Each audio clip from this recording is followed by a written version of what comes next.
Selamat datang di podcast Hasto Alan ya, bersama saya Hasto dari 10.4 di sini. Aku juga Alan dari 10.4 loh. Berarti sekolah kita sama? Iya, sekolah kita sama ya. Apa?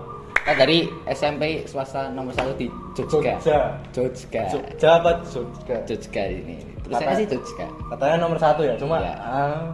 Ya Itulah. gitu. Lah pokoknya ya. Gimana, As? Jadi kan ini kita udah sama-sama di SMP nomor 1 di Jogja ini ya. SMA, Mas. SMA ya, SMA di Jogja ini ya. Iya. Udah sekitar 8 bulan. Udah 8 bulan enggak? Ya kan kalau kita ngomongin masalah keunggulan terus kayak bagusnya apa di sini tuh kan. Iya. Udah kayak biasalah mainstream lah. Kita ngomongin janggal-janggal aja ya. Yang janggal. Ya, oh, betul. jadi kayak keseharian kita kira-kira Kira-kira kayak aneh gitu. ada kultur apa sih yang aneh di sana itu? Gini, As. Kan kita tahu kita di Jogja. SMA Jogja. Terutama di kelas 10.4. Nah, ada rumor di SMA 1 Jogja ini kalau kelas 10.4 ini horor, Mas. Horor. Ada kutukannya. Iya. Oh iya, karena ada kutukannya. Iya, karena ada Tiap- kutukannya. Ada yang langsung itu ya, itu. Ya, enggak gini-gini, Iya. tapi kan ada yang katanya keluar, ya kan. Terus ya kok kayaknya bener gitu. Iya lagi. Iya. Terus apa lagi ya hal yang janggal ya? Guru-guru itu kayaknya juga ada yang janggal nggak sih? Ya kalau guru janggal itu ya kayaknya nggak 10.4 dong yang ngerasain, tapi ya Enggak, pasti ada. ya tapi ada itu. Ada. Dan itu tuh ngeselin gitu kan, apalagi kayak Iya. kita kan kayak di image-nya dari luar ini kan, wah SMA ini kan keren gitu kan. Terus kayak sangat open kepada welcoming kepada siswa-siswanya, ramah, terus tugasnya meskipun banyak tugasnya, tapi kan kayak gurunya katanya kayak temen sih loh, sebagai teman. Pura personalis. Iya, tapi ya adalah pasti yang apa ya, guru-guru tak- oknum-oknum lah ya. ya expired gitu lah. Iya, tetap respect ya. Ya, kan? respect lah, respect. Respect ya. Kamu respect lah. Jujur nggak? Terus ada apa lagi ya? Apa lagi? Oh ya, mungkin kan katanya loh, Mas, sekolah kita itu isinya orang-orang pinter, berakhlak, saklek enggak. Iya. Itu isinya orang-orang pinter, katanya di SMP-nya itu yang terbaik masuk sini. Tapi kok ada yang janggal nih. Jadi pertama kali aku masuk Debrito, kalau kamu ingat kan ada MPLS nih. Nah, terus kita tuh ada milah-milah sampah kan. Iya.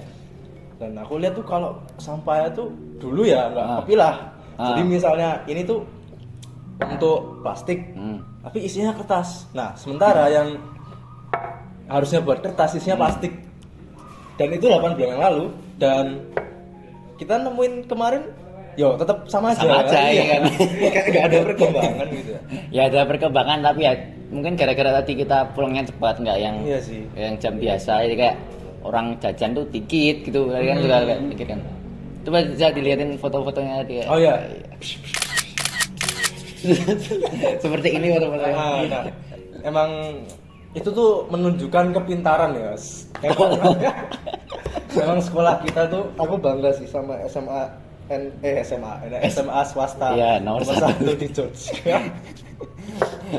Nah, tapi perihal memilah sampah ini walaupun memprihatinkan ya, tapi kok ya jadi norma gitu loh. Kalau kata Emil Durkheim ya, norma sosial kan harusnya kayak gitu nggak dibiasain ya, karena kan ada dampak-dampak negatifnya gitu.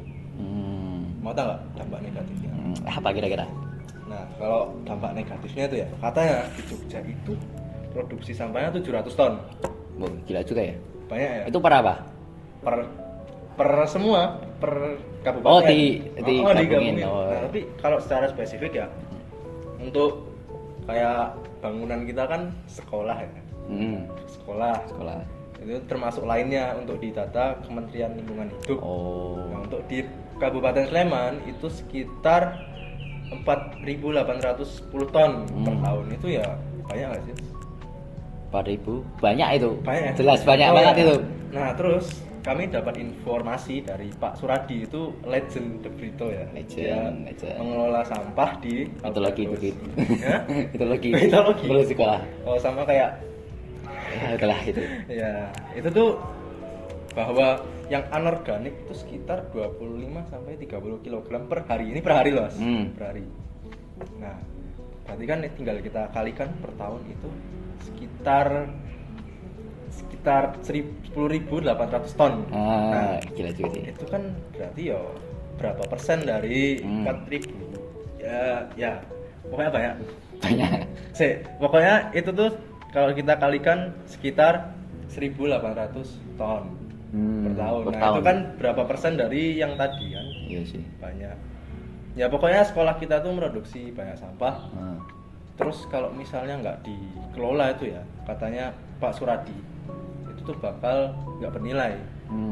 Kayak nilainya teman kita nggak bernilai. Nggak, sorry. Yang itu yang inisial A itu ya. Nggak dong. Kita tuh respect. Bisa. Nah, kenapa nggak bernilai? Kan itu udah kecampur kan sama residu-residu lain. Jadi misalnya kamu punya tahu ini bersih ya. Enak ya. Enak.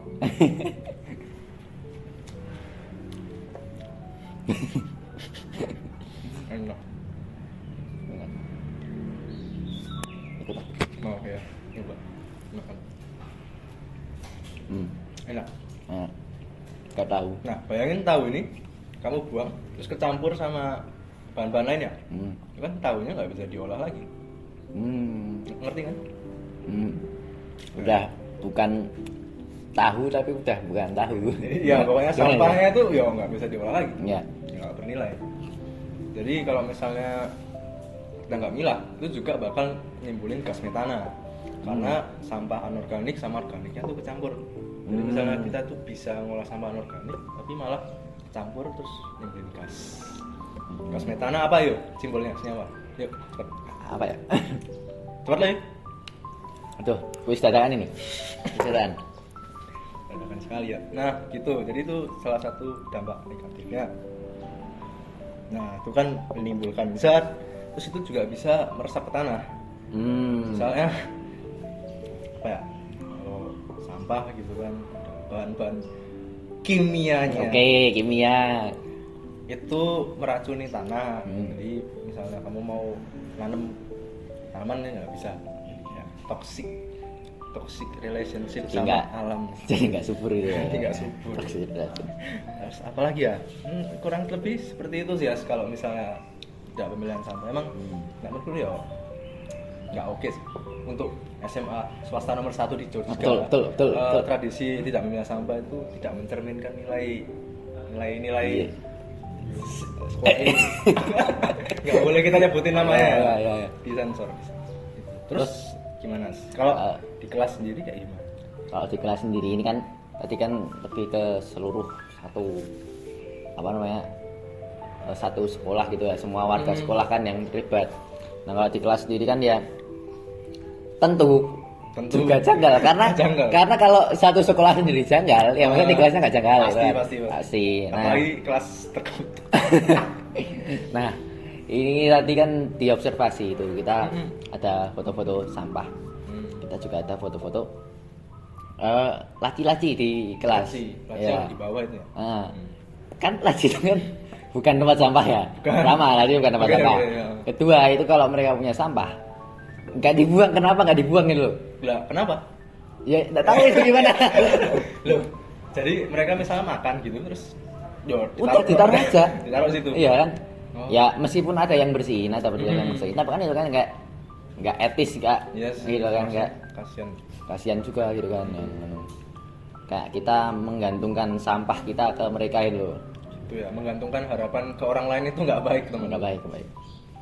Apalagi kalau nggak bisa diharapin, jangan digantungkan. Kayak siapa? Itulah. Ada teman-teman kita ya, ada inisialnya. Ya itulah.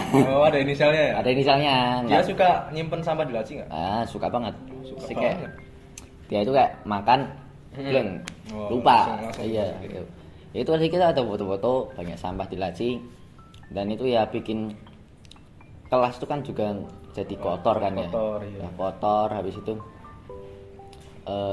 ya tadi ada merepotkan juga.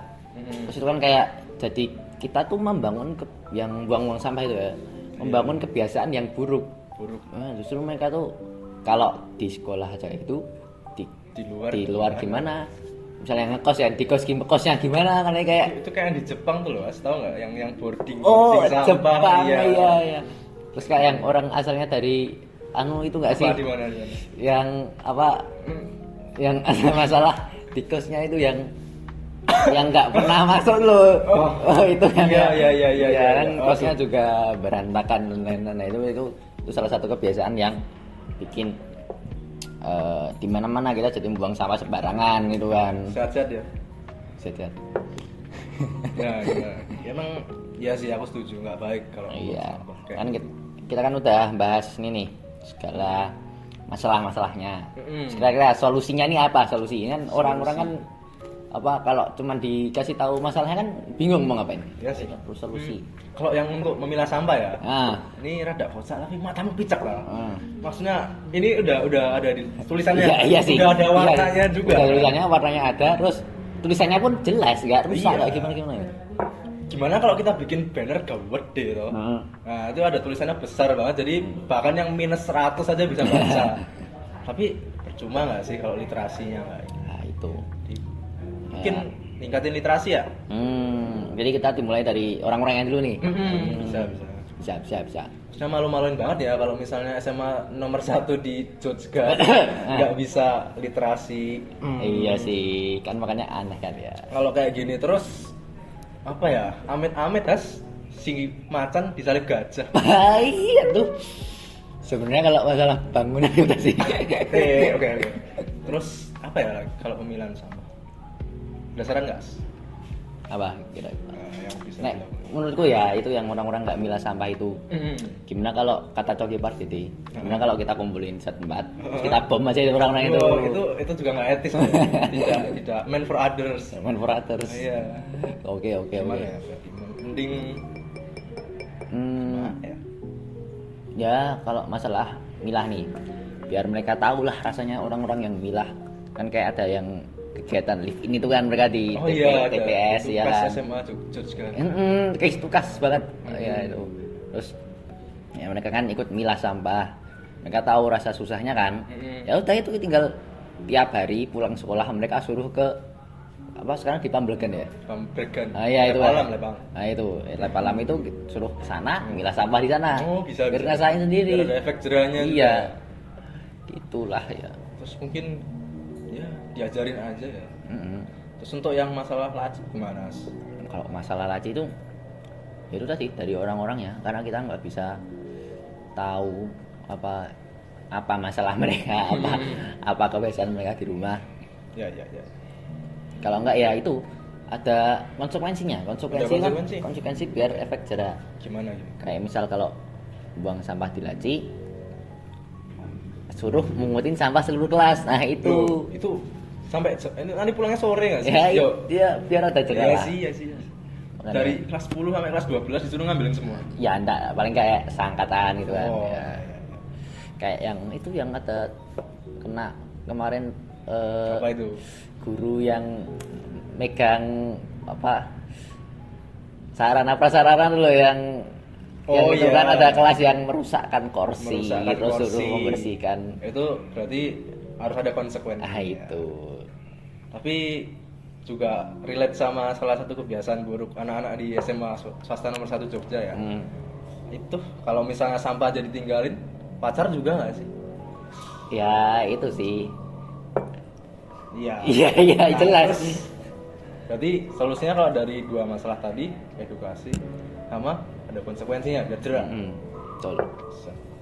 Terus kamu mau ngomong ke guru nggak? Ya untuk guru-guru di sana tolong diingatkan, karena kalau dari sentral doang nih ya kadang-kadang nggak digubris itu kan. Iya. Coba kalau diliatin dulu satu-satu, ayo diambilin guru yang di JP paling terakhir tuh. Nah, gitu. Terus apa lagi ya mau bisa? Kayaknya kita sudah habis pembahasan nih. Oke. Sudah cukup banyak juga yang kita bahas ini. Ya. Terima kasih Mas Alen sudah mau membahas juga Mas Hasto tentang sebelum sama di sini ya. Kami dari SMA nomor 1 di Jogja pamit undur diri. Jangan lupa milah sampah sebelum kamu dipilah Tuhan. Yoi, dadah. Mau bilang bareng? Kata-kata hari ini, Mas Olen. Bareng Ya. bareng ya. Bareng ya. Oke. Jangan Jangan lupa memilah sampah sebelum kamu dipilah Tuhan. Makan.